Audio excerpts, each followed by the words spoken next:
Subhanaka la ilma lana illa ma 'allamtana innaka antal alimul hakim. Rabbi shrah li sadri wa yassir li amri wa hlul 'uqdatam min lisani yafqahu qawli.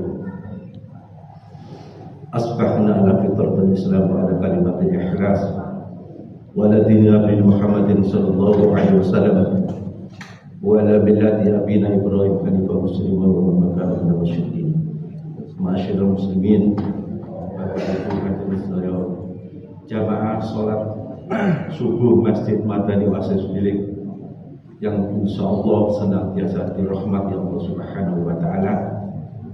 Terbukti sampai dengan saat ini kita sekalian dimudahkan untuk langkah-langkah kita untuk menuju masjid yang mana kita sholat berjamaah, yang sudah kita ketahui bahwa sholat berjamaah di masjid, sholat subuh utamanya, fadilahnya amat sangat luar biasa. Yang kita sampai saat ini, meskipun secara kenyataan kita tidak mempunyai harta benda, tapi orang yang rajin sholat rakaatainil fajri memperoleh keutamaan, yakni mendapatkan dunia dan seisinya.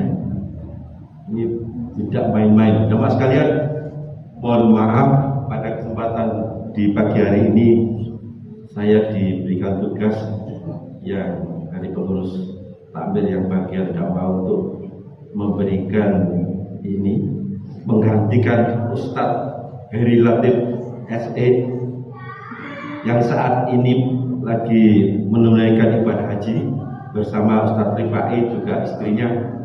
Mudah-mudahan beliau semuanya diberikan Allah Subhanahu wa Ta'ala kemudahan untuk menunaikan ibadah haji dan akhirnya mendapat predikat haji yang mabrur. Amin Allahumma. Karena haji yang mabrur tidak main-main.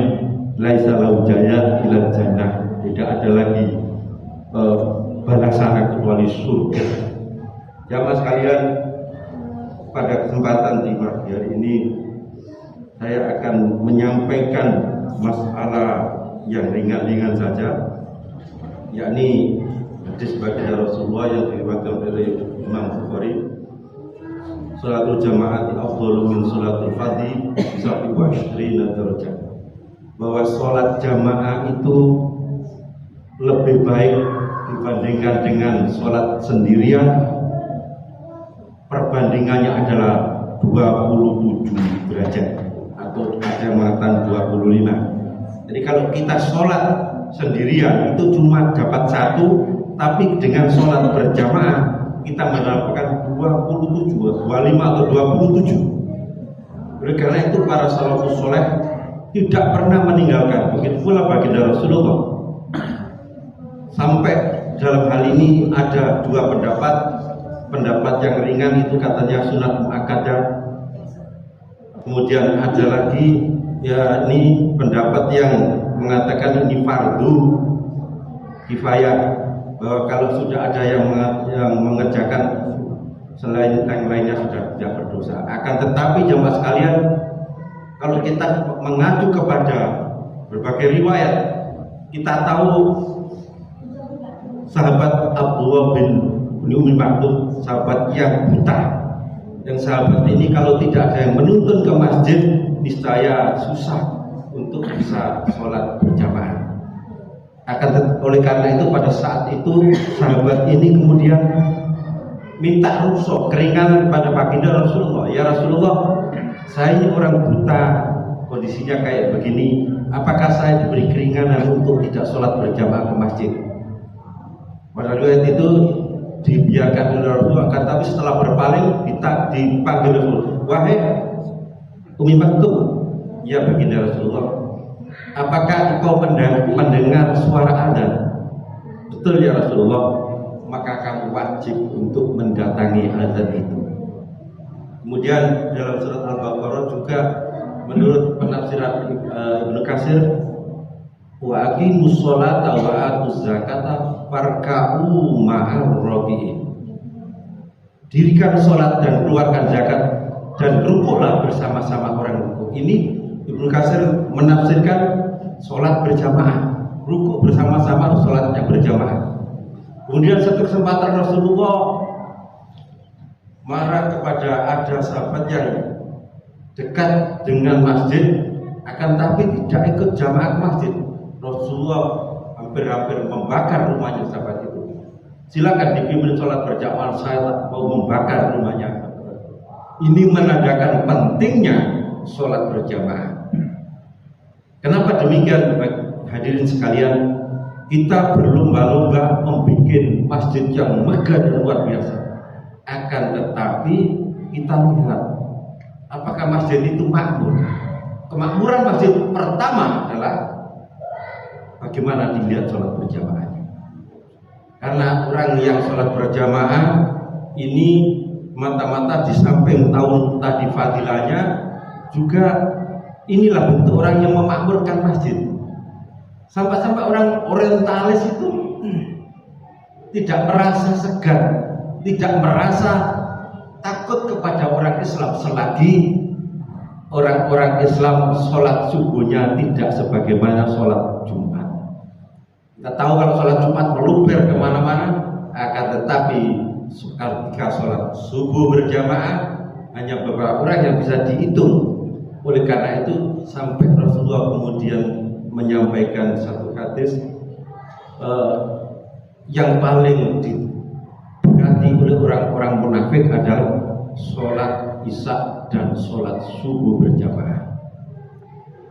Kemudian Rasulullah mengatakan, andaikan sahabatku, andaikan umatku tahu tentang fadilahnya sholat subuh berjamaah, niscaya mereka akan mendatanginya walaupun dalam keadaan kondisi merangkak.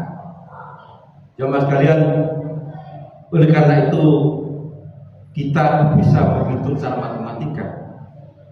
Kemudian yang dari beberapa pendapat tadi, pendapat yang terkuat saya memilih pendapat yang riwayat Ibnu Maktum, yang riwayat Rasulullah mau membakar sahabat, yang kemudian dikuatkan oleh penafsiran dari Ibnu Katsir surat Al-Baqarah itu.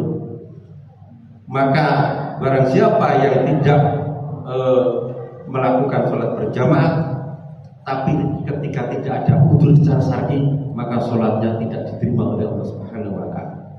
Ketika mendapatkan adzan kemudian dia ada kesempatan, tapi mereka masih tidak mau mementingkan panggilan Allah, maka sampai pendapat yang tadi tidak diterima sholatnya. Dan secara matematika kita hitung, sholat sendiri cuma dapat 1, sholat berjamaah dapat 27. Kita kerja di sini cuma dapat nilai 1 juta, tapi ketika kita keluar ke masjid dapat 27 juta, maka orang yang cerdas pasti memilih yang 27 juta. Ini yang kemudian kita saksikan di sana sini, jemaah sekalian. Banyak orang berlomba-lomba membangun masjid, akan tetapi masjidnya kosong karena tidak digunakan sholat berjamaah. Kalau orang itu kemudian sholat berjamaah 5 waktu di masjid, niscaya masjid tersebut tidak akan pernah kosong, selalu ramai. Dan inilah bentuk memakmurkan masjid Allah Subhanahu wa Ta'ala. Jemaah sekalian yang kita jumpai sehari-hari dalam sholat berjamaah, ada beberapa hal yang perlu kita perhatikan. Jadi yang terpenting yang saya perhatikan di sana sini itu adalah ini orang-orang kadang tidak merasa, padahal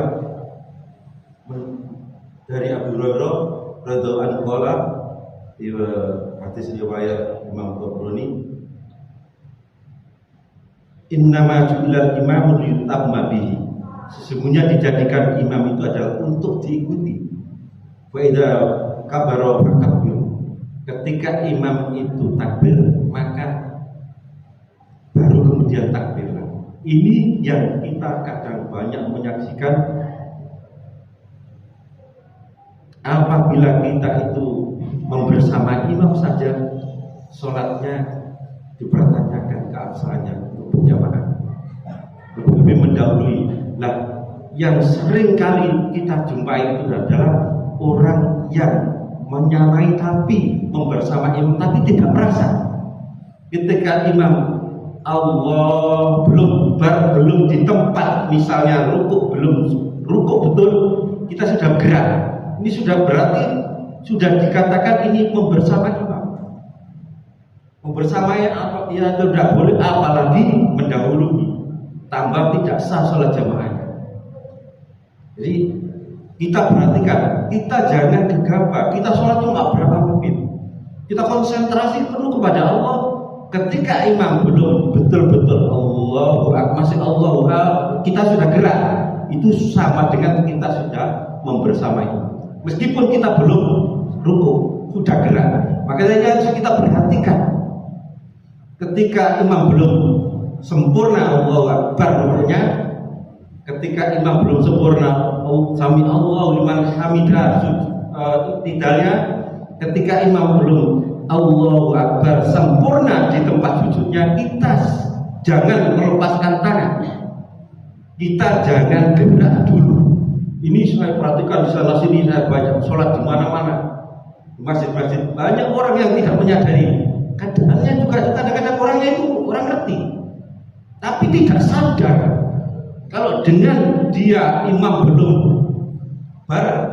Allahu Akbar, ketika rukuk maupun sujud atau berdiri belum sempurna berdirinya, sudah gerak meskipun dia belum berdiri, ini sudah dikatakan membersamai imam.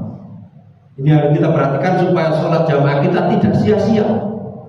Kita sudah sia-sia sholat berjamaah, kemudian nanti tidak sempurna pahala kita karena tadi. Kemudian yang saya miris, saya yang merasa sedih itu kalau melihat sholat di mana-mana masjid mayoritas, katakannya di Sidoarjo 80-90%, itu mereka tidak mengerti bahwasanya sholat itu adalah kesempurnaan. Dia itu mendapatkan pahala sholat jamaah yang 27 derajat tadi. Jadi sampai Rasulullah ngendikan sufufakum wa qarribu bainaha bil adnani.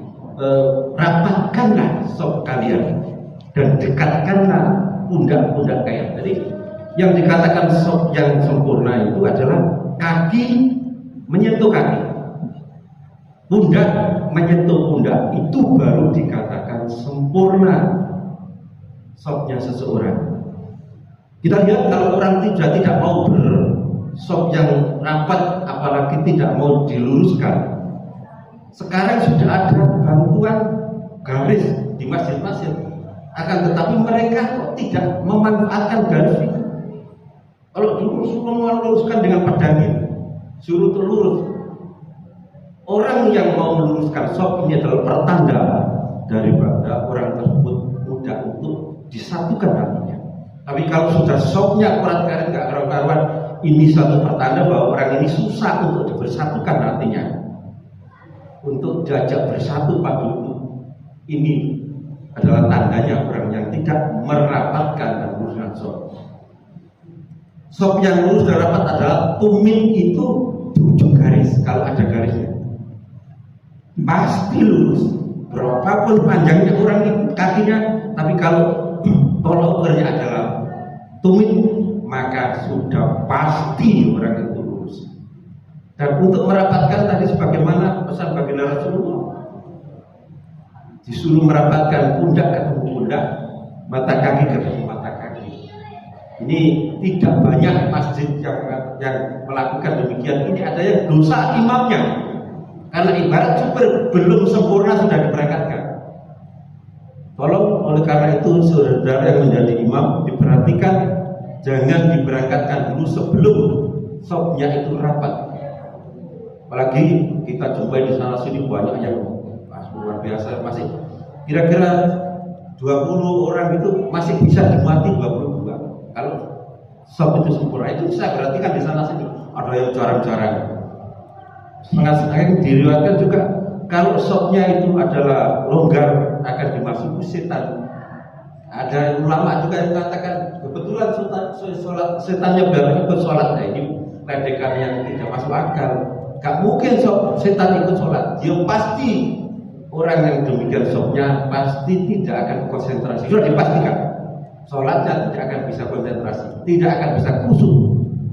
Kalau sopnya jarang-jarang, secara medis juga ada yang meneliti bahwa kita itu butuh sentuhan satu sama lain. Dengan menyentuh satu sama lain, ini ada satu keistimewaan dari segi kesehatan.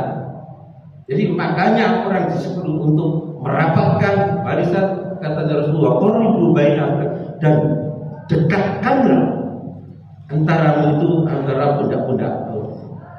Disuruh merapatkan oleh baginda Rasulullah. Ini sebagai pelajaran bagi kita jemaah sekalian, jangan sampai jamaah Masjid Madani kemudian tidak mengerti ini. Percuma nanti kalau kita sudah susah berjamaah, tapi kita tidak mau menuruti tata cara aturan main dari sholat berjamaah itu, sehingga kita tidak bisa memperoleh yang sempurna 27 derajat. Kemudian lagi yang harus diperhatikan adalah sholat pertama. Kalau orang yang paham tentang sholat berjamaah itu mesti mengacu kepada hadis Rasulullah, andaikan boleh dilotre untuk menempati tempat yang di depan, katanya para sahabat, niscaya aku akan lotre untuk mendapatkan sop yang terdepan. Karena sop yang terdepan adalah sop yang paling banyak pahalanya, sop yang paling didoakan pertama kali oleh malaikat adalah orang-orang yang di sop pertama. Ini kenapa kemudian orang-orang kita tidak mau mempraktekkan, sudah susah-susah datang ke masjid. Lihat orang-orang yang orang paham tentang itu, saya kalau sholat di masjid orang paham itu pasti nggak kebagian dari depan, kalau ketinggalan sedikit, pasti rebutan. Tapi kita kenapa ketika datang duluan nggak mau menempati yang terdepan, padahal yang terdepan itu utama, yang didoakan malaikat orang yang depan itu. Kita itikaf masuk masjid setelah Allah berrahmati, kita niat untuk itikaf, didahului sholat tahiyat masjid atau sholat qobliyah. Kemudian kita jangan sholat yang kita doakan dulu di belakang. Nanti dilewati orang, dosa besar orang ini yang melewati, pasti akan terlewati. Sop ini tidak bisa dijadikan sutra pembatas sholat, tidak bisa. Sepanjang tidak ada benda yang sekitar 20-25 cm di depannya ditaruh, itu baru aman orang yang dilewati depannya. Orang yang sholat di belakang terus ada garis ini nggak bisa dijadikan sutra musolli, pembatas sholat. Dan orang yang demikian ini berdosa. Lebih baik berdiri 40 hari daripada melewati orang yang sholat ketika sholat sunat. Oleh karena itu supaya tidak memancing kita sholat yang menjadikan orang lain berdosa, tolong sholat sunat kita cari aman. Kedepannya sekiranya sudah tidak ada orang yang lewat, karena di tempat kita belum sampai pembahasan tentang sutra musolli, pembatas sholat. Ini amat sangat penting. Kalau orang yang depan jelas pembatas sholatnya tembok, sudah nggak mungkin ada orang yang lewat lagi. Dan yang terdepan ini juga sutra musollinya atau pembatas sholat adalah imam. Oleh karena itu yang terdepan pasti aman. Dan ketika kita sholat sunnah, monggo perhatikan jangan sampai kemudian ada orang lewat. Meskipun lewatnya sudah melewati batas garis, tapi garis itu tidak bisa dijadikan sutra pembatas sholat. Harus ada benda yang ditaruh di depannya sekitar 20 cm. Masjid-masjid yang sudah ini banyak yang menggunakan itu, yang sudah mengerti dan sudah kemudian diprogram oleh takmirnya untuk diberikan sutra musolli.